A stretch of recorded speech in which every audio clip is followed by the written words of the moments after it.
onside with us tonight, 45, President Donald Trump. What about? Oh my God!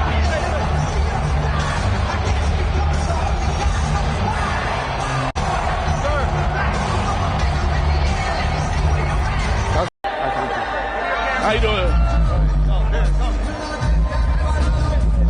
It's an honor. Thank you.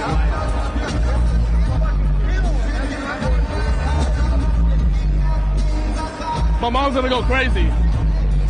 Thank you. Mr. Trump, by any chance you think I get a small loan of $1 million?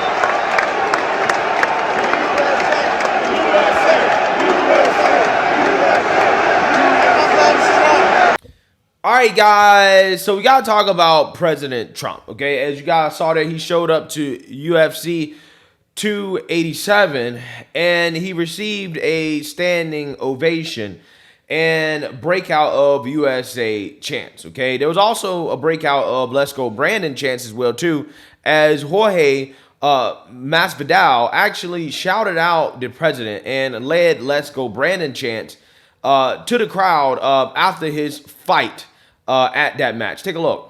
Also, I want to say, greatest president in the history of the world, sitting right there. I love that guy.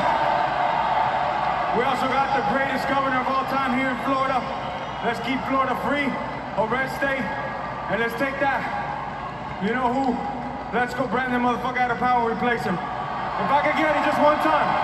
Let's go Brandon. Let's go Brandon. Yeah, so what you just saw there is something that you will never see from a Biden administration official, okay? Because it seems to me, every single time a Biden administration official shows up to one of these sporting events, they get the exact opposite reception that somebody like President Trump would get, which, again, as you guys saw there, again, we have Let's Go Brandon chants. He got a standing ovation. People were freaking out that he was there. You know, they was rushing to meet him like, you know, when Trump walks into a room, okay, the energy is just different, right? It's just different, okay? It's really something I can't describe, okay? I've only been in the same room with Trump once, okay? And again, the energy is like nothing else, right? And I can imagine being at a sporting event where everybody's so hyped like that at a UFC event, it's even crazier, right? Like that electricity is turned up times, 100 or something like that, right? So again, the amount of support that Trump still has among the American people is it's strong, right? It's strong, despite some of the things that Trump has been through lately, which I'm going to talk about here in a second. But I just want to note to you guys, right? When somebody like Kamala or Jill Biden, for example, goes to one of these sporting events, the reports are always that they got booed, right? They're getting booed, okay? The people don't like them. But when Trump shows up, again, it is always, in my opinion, positive, okay, for the most part. Now, I'm not sure if Biden has showed up to any one of these sporting events. Maybe he's too old, right? Maybe, it'd be a little bit too much past his bedtime or something like that. Who knows, right? Or maybe they're afraid he's going to get booed, right? That Let's Go Brandon chants are going to break out. Who knows? But again, these people, Biden administration officials, whether they go to sporting events or they go into, just small towns across America, they don't seem to get a warm reception the way that Trump does, right? And I think the reason why Trump gets such a warm reception from everyday, normal, average people is because Trump has clearly shown that he is a man of the people, especially in the past few months. And I think that's one of the reasons why we're seeing Trump have what they're calling a revival, okay? Because I'm not going to lie to you, when Trump first declared that he was running for president, I was excited about it. I was like, okay, let's run it back, right? Trump is in it kind of by itself because the Republican Party is basically abandoning him. It was the same thing that happened in 2015. The Republicans hated Trump. Fox News hated Trump, right? So it's Trump versus the world. Run it back. Let's see what happens. Now, again, at the time, I think that people weren't feeling Trump as much because of the attacks on DeSantis, right? And I think that Trump at the time was coming out in what seemed to be a preemptive attack against Ron DeSantis. That I told you guys at the time, I said, look, this is not coming out of nowhere. There's probably been some back and forth privately because, again, both of these men want to be president of the United States. Trump knows that his biggest threat as a Republican is Ron DeSantis. And Ron DeSantis knows that if he wants to, take down Trump, he has to move in a certain way, right? And again, that's what happens when, you're in politics. Basically, every politician has to be a narcissist, right? So when you're dealing with a bunch of narcissists, yeah, stuff like this happens, right?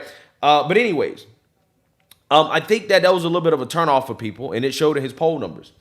And then his poll numbers started to rise again once I think that people saw that Trump was taking a leadership position on certain issues that are, very important to the everyday average American. Like, for example, East Palestine, right? Trump showing up and actually helping out that community while the Biden administration is, literally in Ukraine, right? And giving Ukraine money, right? The stark contrast and difference between Biden and Trump, I think is just very apparent, okay, in regards to who actually cares about the American people and who doesn't. I think things started to change for President Trump after that visit to East Palestine, leading into this indictment from woke DA Alvin Bragg out in Manhattan. Now, again, this indictment basically showed the American people that the Democrat Party is basically trying to lock up political opponents, okay? There is an effort from the establishment, the so-called deep state, to keep Trump from becoming president of the United States again. And Ron DeSantis really dropped the ball when discussing this issue of the indictment because he did not commit to trying his best to stop woke DA Alvin Bragg from extraditing Trump to New York, if necessary. Okay, now ultimately it wasn't necessary because Trump, just voluntarily gave himself up. But DeSantis definitely did not look good when addressing that issue, and that has showed up in the poll numbers here, as Trump is absolutely dominating DeSantis, as you can see here from some of the polls recently post-indictment. But I think this article right here from Axios kind of summarizes Trump's revival, right? That's what they're calling it, pretty well. So I want to read a little bit here because we have some numbers to take a look at. The indictment of former President Trump at a time when he's surging in primary polls is unifying the Republican Party behind him and will make it more difficult for his GOP opposition to get traction. The first poll, conducted post-indictment by Yahoo News /YouGov, shows Trump's support skyrocket among Republicans. Trump now holds a 26-point lead over Florida Governor Ron DeSantis in the GOP primary, up from just 8 points 2 weeks ago. Yeah, so again, as I was telling you guys, Trump is surging post-indictment, right? He's surging. His support is getting stronger. And, again, it seems like with more and more time that, it's almost guaranteed that he's going to win the primary. Now, again, does that mean that it is 100% guaranteed? No. Okay, anything can happen. But things are kind of falling his way in regards to winning a Republican primary when it looked like DeSantis could potentially be a threat. And also, the more people that jump into the primary, the worse it is for DeSantis, okay? Best case scenario for DeSantis is to go one-on-one with Trump, okay? But you already have Nikki Haley and you have Vivek Ramaswamy. You have candidates that are declared that basically are going to take away votes from DeSantis. I don't see Nikki Haley or Vivek Ramaswamy taking too many votes away from Trump, or anybody else that jumps in taking too many votes away from Trump. An ABC News poll conducted after the indictment but before the charges have been unsealed found 47% of Americans view the prosecution as politically motivated, while 32% do not and 20% aren't sure. 79% of Republicans see the charges as politically motivated, illustrating the fusing of Trump's base with the Republican Party. Yeah. The fact that so few Republicans dare to confront Trump speaks to the cold, hard political truth. According to a recent Quinnipiac poll, 72% of Republicans said they believe Trump has had a positive impact on the GOP, and 79% said they view themselves as a part of Trump's MAGA movement. Yeah, so again, if I'm Trump, I am feeling really good right now, right? I'm feeling really good about the Republican primary.